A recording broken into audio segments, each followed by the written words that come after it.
We will now go over transaction MIGO in SAP, which really just means receiving.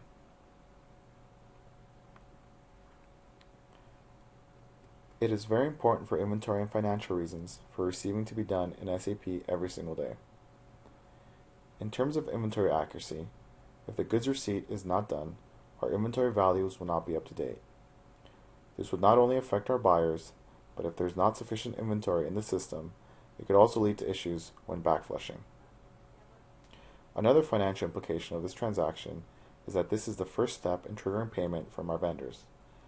If this is not done correctly, accounts payable will not process and therefore we will not get paid.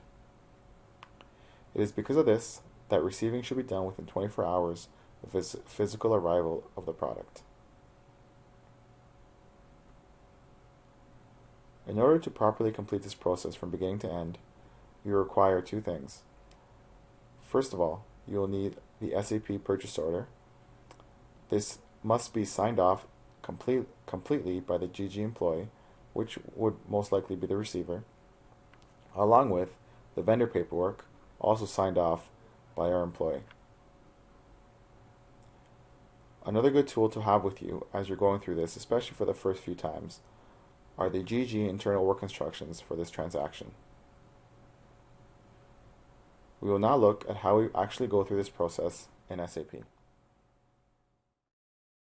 As you can watch me here on my SAP screen, you can either enter it here at the top, or if it's set up as a favorite here in your favorite screen, then that is an option as well. So you can go ahead, in this case, enter MIGO and enter right through this. Now, here on this next screen, this is the main screen for MIGO.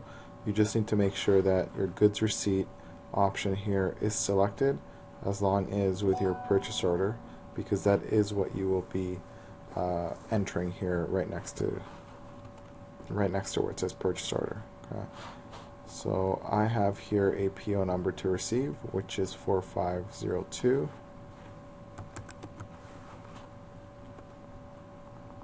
1153 41.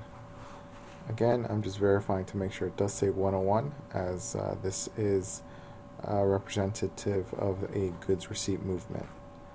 I go ahead and press enter, and I come up with my line items.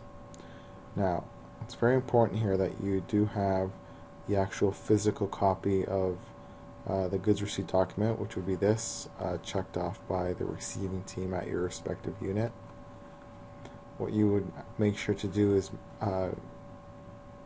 actually check your quantities written down by the receivers versus what you will be telling the system actually came in. So, quick example here, off this PO, it looks like one case was ordered. However, if for whatever reason only half a case came in, the receivers would have written here somewhere 0.5 or whatever is equivalent to half a case. So you would just have to make sure you are 100% accurate on what it is the receivers actually told you they have received against this document. Going back to the SAP screen, for example, for this first one, if by any chance it was only half a case that came in, you would input half a case. This one is 1, and say this one was 1 as well, then we are okay. And you would proceed to check off the OK button. And you would also want to make sure that this delivery complete indicator is set to set. Now what this will do by hitting set for this first case, for this first line item, is that it will tell the system that it is not an open order. If you do not do this, then the remaining half a case will continue to appear as an open order, meaning that you are still waiting for this to arrive. If you do want this to be an open order, then you can go ahead and receive only the half a case and leave it as set automatically. Okay. Now, for a line item that you have received fully, you don't have to worry, as it obviously the system will recognize that the delivery has been complete, and it will obviously not be showing up on your open order report. Okay. So again, here, just make sure to match your material number. You also have your vendor material number present. You have your description. You have your OK check boxes to make sure you check them off. You have your respective quantities. And you have the delivered complete indicator. Okay.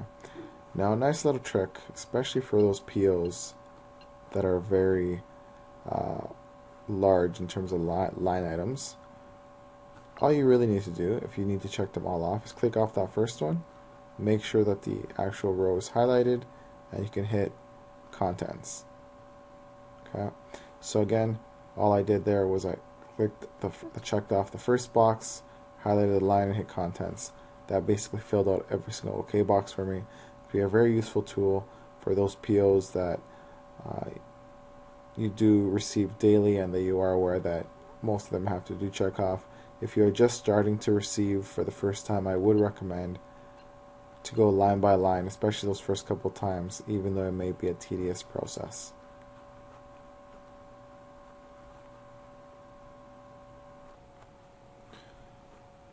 Once you are ready to receive this PO and you verified all your quantities against your actual physical paperwork, you would go ahead and hit the check button.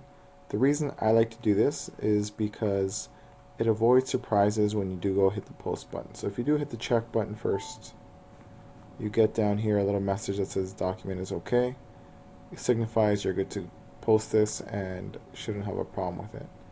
Now, something that is important here, you have to make sure to check your document date and posting date. Do make sure that you are posting accordingly to whichever date it is that you have received this purchase order. So ideally, if this came in today, you would check off the date of which is today. So let's assume that this was done on the 23rd. So we would change both the document date and posting date to the 23rd. Okay, and you can go ahead now and just post this.